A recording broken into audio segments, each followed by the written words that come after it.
मंच पर पार्टी के माननीय नेता, इस राज्य के प्रथम मुख्यमंत्री और वर्तमान में पार्टी के विधायक दल के नेता श्रीमान बाबूलाल मरांडी जी उपस्थित हैं। मैं इस प्रेस वार्ता में उनका स्वागत करता हूं, अभिनंदन करता हूं। साथ ही हमारे प्रदेश के वक्ता श्री प्रदीप सिन्हा जी हैं, मैं उनका भी स्वागत करता हूं और माननीय बाबूलाल जी से आग्रह करता हूं कि आज की प्रेस वार्ता में आप सबके बीच अपनी बात रखें। श्रीमान बाबूलाल मरांडी जी। चलिए भाई, बहुत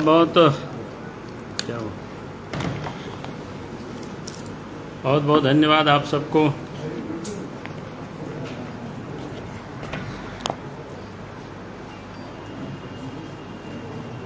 आज आप सब लोगों के बीच मुझे लगा कि कुछ बातों को मैं शेयर करूं, क्योंकि बातें कुछ नई नहीं है। आप सब लोगों को भी समय समय पर संज्ञान में आता है या आप सब लोग भी सुनते रहते हैं, तो उसी बातों को फिर हम भी आपके समझ थोड़ा सा संकलन करके विषय को हम रखना चाहेंगे। क्योंकि जब राज्य में मतलब हेमंत सोरेन की सरकार संकट में आई है या उनको संकट का एहसास होता है कि अब हमारे सामने संकट है, बुरी तरह से हम घिरे हुए हैं, तो आप सब ने देखा होगा कि वो आदिवासी कार्ड खेलना शुरू करते हैं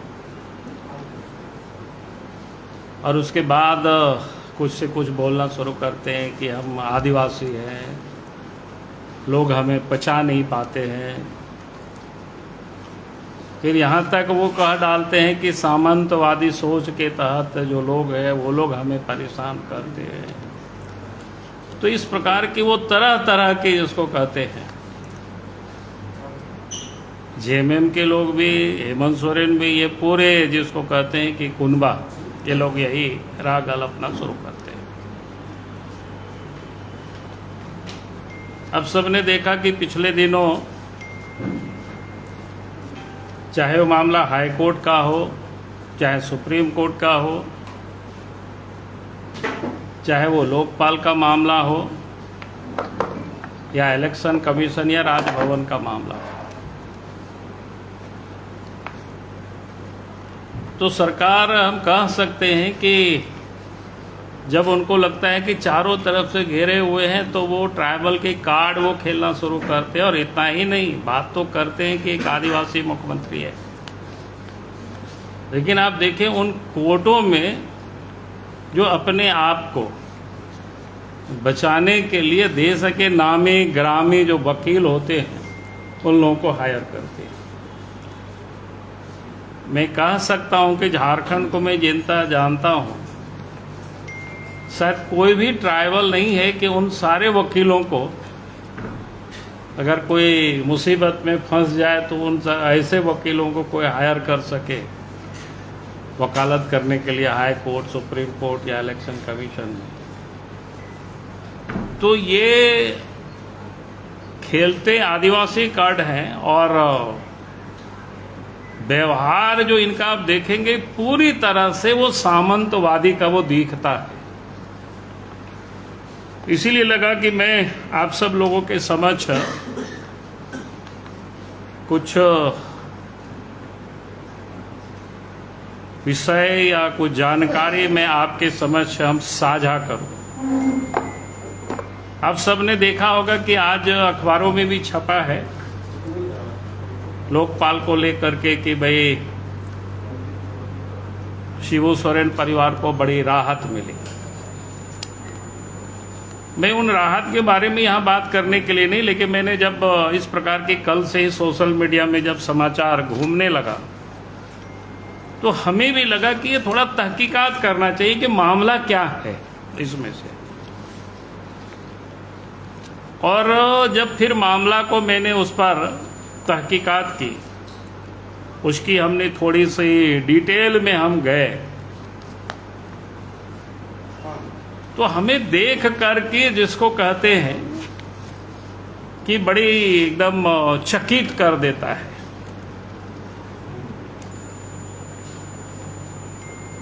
और वो इसलिए कि आज जो सीबीआई और इनकम टैक्स वालों ने जो एकत्रित किया था, जो इकट्ठा किया,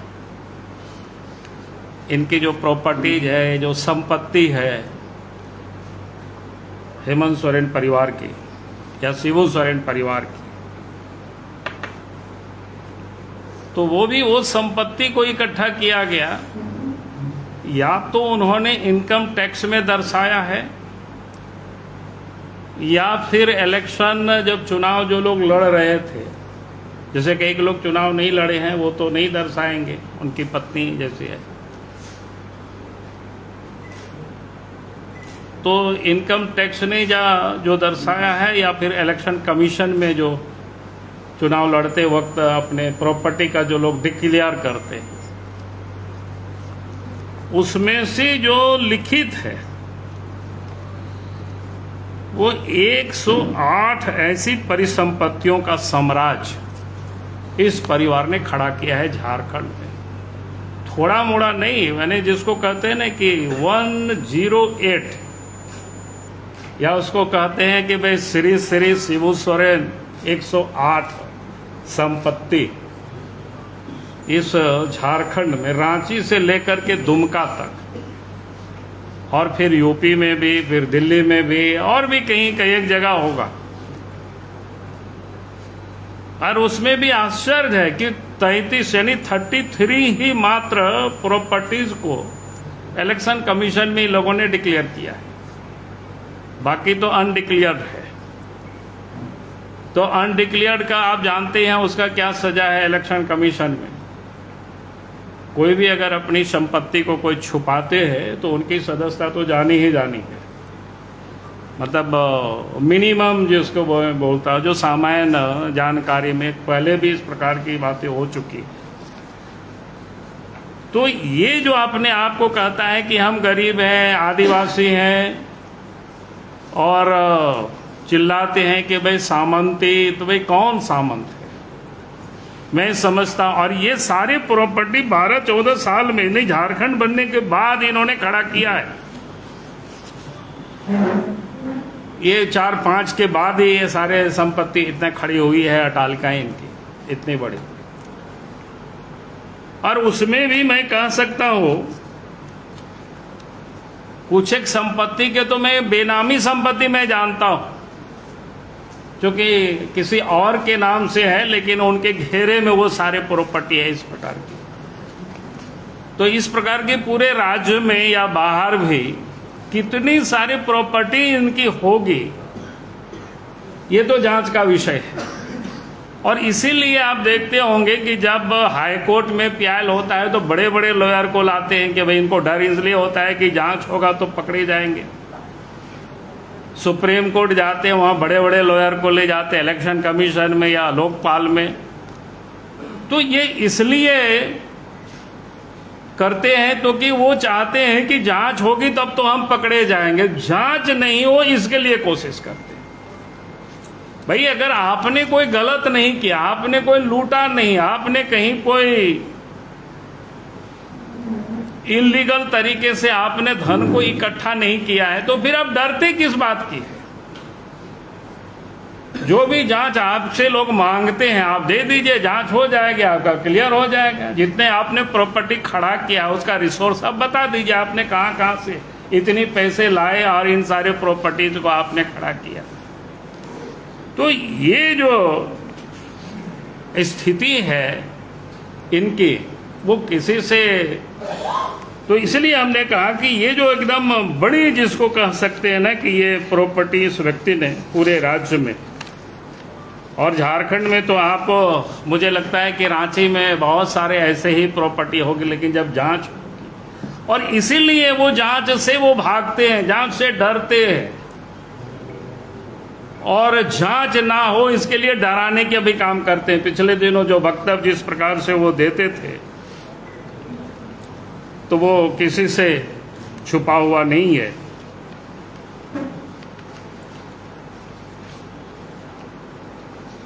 क्योंकि अगर आप इन 10-12 वर्षों में आप देखिए तो हम नहीं समझते हैं कि कोई और आदिवासियों ने इतनी दौलत इकट्ठा किया हो या उनके पास होगी। भाई ये तो अपने आप में क्या इसको कहेंगे। मैंने आप तो सोरेन परिवार को क्या बोलते हैं, गिनीज बुक ऑफ रिकॉर्ड में भी नाम दर्ज करा लेना चाहिए कि इतनी प्रॉपर्टी इतनी वर्षों में इन्होंने अर्जित की।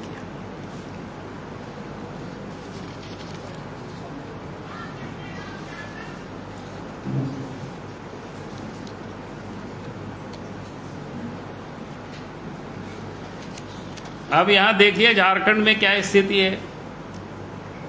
आज बहुत से ऐसे आदिवासी परिवार हैं जिसके पास जमीन नहीं है और जमीन के अभाव में उनके लिए प्रधानमंत्री आवास तक नहीं बनता है।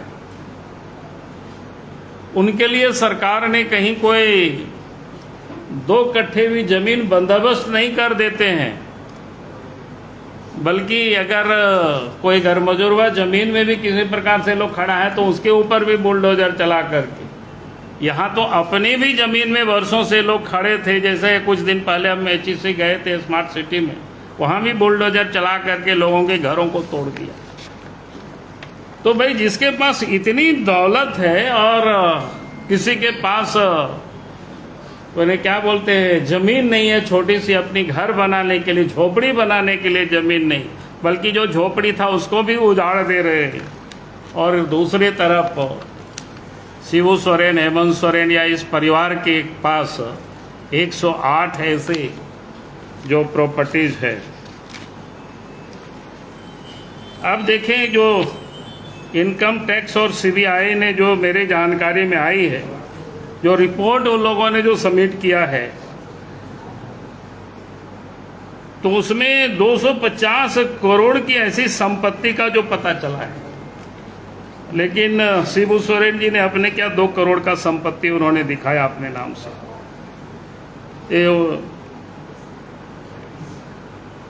और जबकि उनके नाम से 250 करोड़ तो संपत्ति जिसको कहते हैं ना पूरा परिवार की, जो लोगों ने इकट्ठा की सब चीज़ों की, बाकी और जांच होगी तो हमें लगता है कि कितना मिलेगा पता नहीं।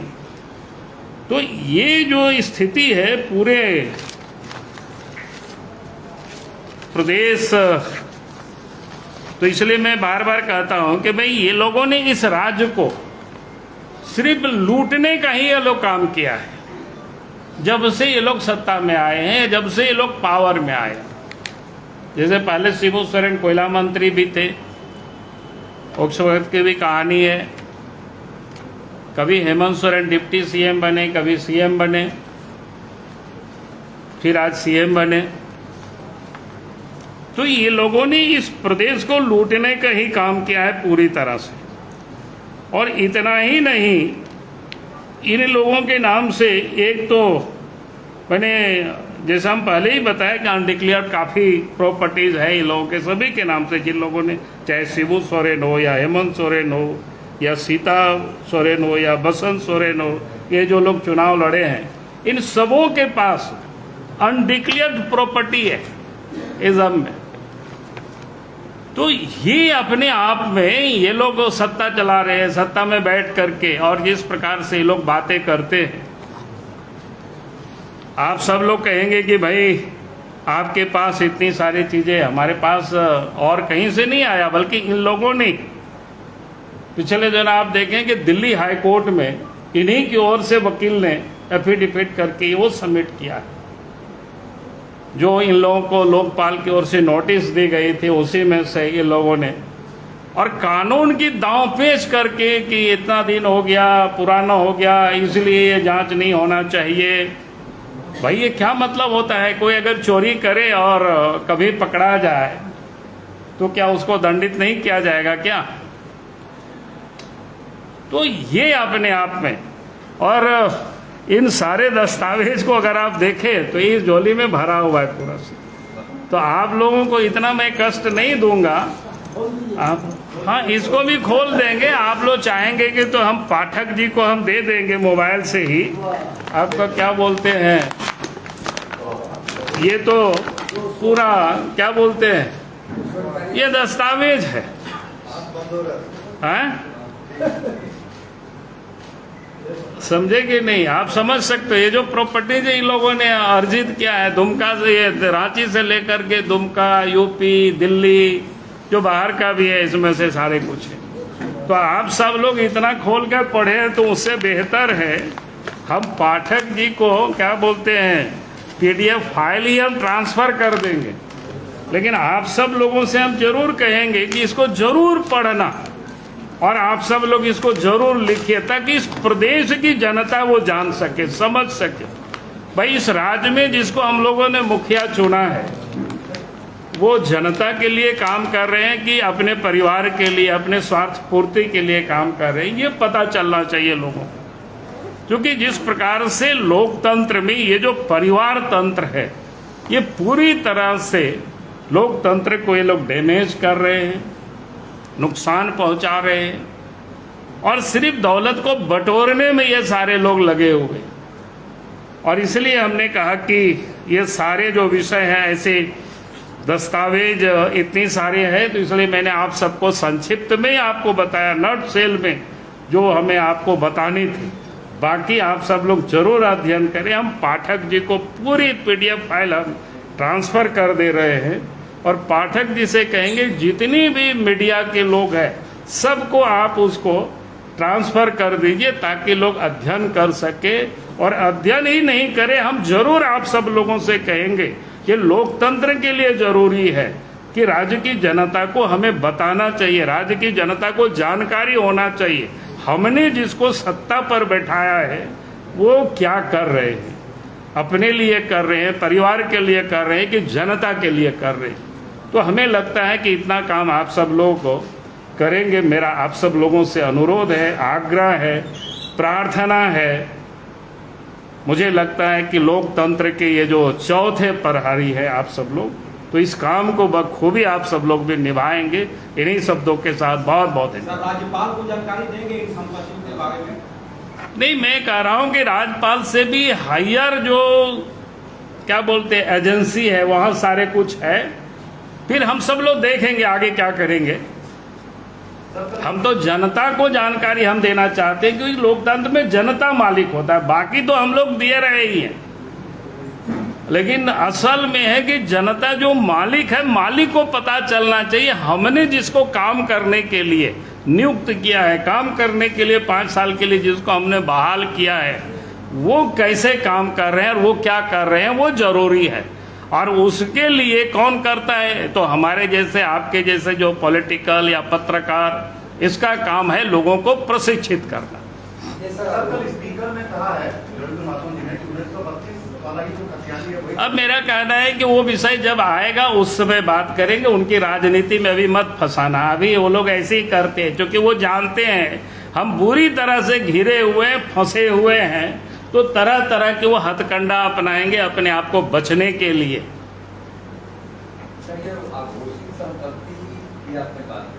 हाँ, वो भी मैं बता रहा हूँ। मैं तो एक दो जगह तो मैं जानता हूँ। आप भी बताने का काम करें। नहीं, हम बताएंगे समय पर। अभी तो आह्वान आप कर रहे हैं। नहीं, अभी तो मैंने नहीं, अभी हम जितना बताए ना उतना ही अभी आप लोग बढ़ाए ना। बाकी हम अगर बोले हैं तो वो भी हम बता देंगे कि हम बिना जानकारी लिए मैं कभी भी नहीं बोलता हूँ, आप सब लोग जानते हैं।